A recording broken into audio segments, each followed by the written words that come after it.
प्यारे दिल्ली वासियों, आदरणीय सम्मान के योग्य रोनी कोर्ट बार सिंह के सभी कानूनी अधिवक्ताओं को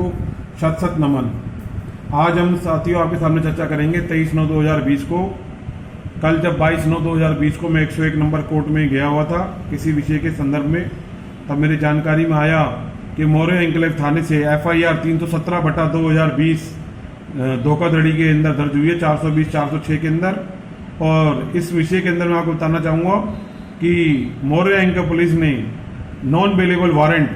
भी आदरणीय कोर्ट से 101 नंबर से जारी करवा लिया था एक्यूज के खिलाफ। और नोएडा के अंदर इन्होंने जांच के दौरान नोएडा में ये लोग गए, ये ऐसा शिकायतकर्ता का आरोप है राजेश सताइवा जी का, और उन्होंने वहाँ पे पुलिस वाले नोएडा से उसको लेकर आए बकायदा वहाँ के रोजनामचे में एंट्री करके, और यहाँ मोरे एंक्लेव थाने के अंदर लाने के बाद कुछ घंटों उसको जांच में बैठा के और उसको बिगर कोर्ट की परमिशन के नॉन बेलेबल वारंट और आदरणीय कोर्ट से इशू हुआ था,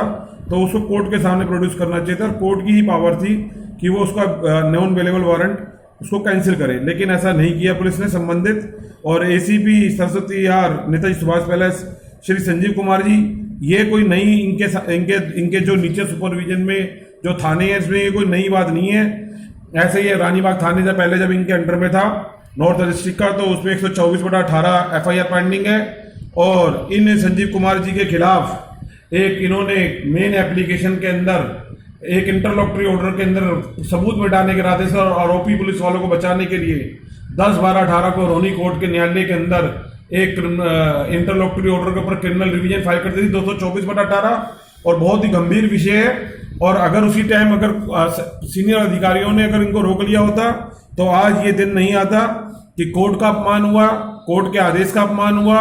और पुलिस की वो शपथ का अपमान हुआ जिसमें साफ साफ लिखा हुआ है कि ये संविधान की रक्षा करेंगे और किसी भी ऐसे कानूनी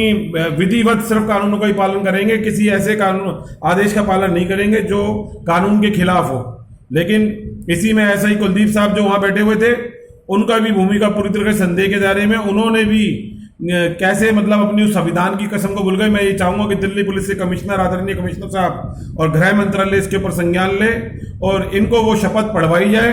कोर्ट के अंदर, और इसके बाद इनको सजा दी जाए क्योंकि इन्होंने संविधान की भी रक्षा नहीं करी, आदरणीय कोर्ट का आदेश का भी उल्लंघन किया, NBW के बावजूद थाने से बिगर कोर्ट के अंदर प्रोड्यूस करे छोड़ दिया। और आदरणीय कोर्ट में भी 101 नंबर कोर्ट में आदरणीय जज साहब श्री अतुल भूषण अग्रवाल जी ने भी इसमें संज्ञान लिया है और एक डिटेल रिपोर्ट मांगी है सीनियर अधिकारी द्वारा। और 1,71,00,000 इसके अंदर 1,71,00,000 रुपए का सोना जो है उसका चीटिंग का ये मैटर है, और भी कई चीजें जो आपको FIR में नजर आ जाएंगी। और मैं ये जरूर चाहूंगा कि इसके अंदर सभी कानूनी अधिवक्ता रानीबाग थाने का नाम जिस व्यक्ति के साथ, जिस थाने के साथ, जिस डिस्ट्रिक्ट के साथ जहां भी जुड़ गया, वो समझ लो जैसे सोने पे काई लगने वाली बात है, काई लग जाती है, उस अधिकारी का काम धंधा बिल्कुल खत्म हो जाता है। न्याय को और कानून को वो ताक पर रख देते हैं क्योंकि ये अधिकारी ने पहले ही बहुत सारे इसके खिलाफ लिटिगेशन ऑलरेडी पेंडिंग है कोर्टों के अंदर, लेकिन कोई कार्रवाई नहीं होती। इसका क्या इनके उच्च स्तरीय पे कौन इनको बचाता है, किसके निर्देशों को पालन करते हैं, ये बड़ा गंभीर विषय है, जबकि वो हर बार साफ बच के निकल जाते हैं। ऐसे ही एक ACP PG Ramesh Kumar NWD ने पहले इंक्वायरी करी थी, सागरप्रीत हुड्डा जी जो ज्वाइंट CP थे, उन्होंने 7/2/18 को आदेश पास किया था, और वो रिपोर्ट आज तक ना तो न्यायालय के सामने प्रोड्यूस करी गई, उसमें लगभग 8 महीने ये बीइंग ACP सरस्वती यार उस केस में अपीयर होते रहे, लेकिन इन्होंने अपने कार्यकाल में किसी न किसी बहाने बना के वो रिपोर्ट पेश नहीं करी, क्योंकि उस रिपोर्ट में कई तरह की झूठी बात कही गई थी, झूठे बयान दिए गए थे जो साफ साफ 340 CRPC रीड 191 से 195 में अपराध था, 167 IPC में अपराध था, 200 120-34 में अपराध था, और कई केसों में ये इन्वॉल्व रहे। लेकिन इन्होंने हमेशा एक पुलिस के प्रशासन को इन्होंने प्राइवेट लिमिटेड कंपनी समझा हुआ है, और इनको ये याद दिलाना पड़ेगा कि ये पब्लिक सर्वेंट है। थाना या जो इनका ऑफिस है वो पब्लिक सर्वेंट का कार्यालय है, वहां जितनी स्टेशनरी कंप्यूटर गाड़ियों में जो घूमते हैं वो सब पब्लिक सर्वेंट का एक कार्यालय है। मेरा ये आदरणीय उच्च न्यायालय से, देश की सबसे बड़ी अदालत सर्वोच्च न्यायालय से, देश की उच्च न्यायालय दिल्ली हाईकोर्ट और आदरणीय डिस्ट्रिक्ट सेशन रोनी कोर्ट श्री सुरेश कुमार गुप्ता जी और ACM आदरणीय ACM श्री अतुल भूषण अग्रवाल जी और समस्त रोनी कोर्ट बार एसोसिएशन के एडवोकेट और दिल्ली के सभी सीनियर एडवोकेट से मेरा ये निवेदन है, खासतौर से रमेश कुमार गुप्ता जी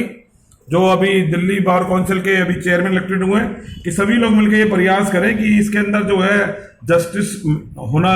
डिलीवर होना चाहिए, विक्टिम को इंसाफ मिलना चाहिए और ऐसे लोगों के खिलाफ सख्त कार्रवाई होनी चाहिए जो पुलिस के कानून के अंदर रह के नीचे से लेकर ऊपर तक सब लोग कानून को तोड़ते हैं। इसमें साफ साफ आज 23/9/2020 को दैनिक जागरण अखबार के अंदर ये खबर भी छपी है, कोर्ट ने रिपोर्ट दाखिल करने का दिया आदेश। ये टाइटल है इसका और ये बहुत गंभीर विषय है, गंभीर आरोप है और मैं पढ़ के बताऊंगा कि उसमें क्या बात कही गई है। इसमें बताया है इस मामले में पीड़ित राजेश सचदेवा ने अदालत में अर्जी लगाकर बोला कि पुलिस ने आरोपियों को गिरफ्तार करने के बाद मोरा एन्क्लेव थाने में लाने के बाद छोड़ दिया। पीड़ित ने मोरा एन्क्लेव थाने में 1 सितंबर को मामला दर्ज कराया था कि आरोपित ने उसे 1,71,00,000 रुपये सोना ले लिया था, लेकिन उसका भुगतान नहीं किया था और उनकी ओर से अदालत में दायर याचिका में कहा गया है कि इस मामले में कोर्ट ने 4 सितंबर को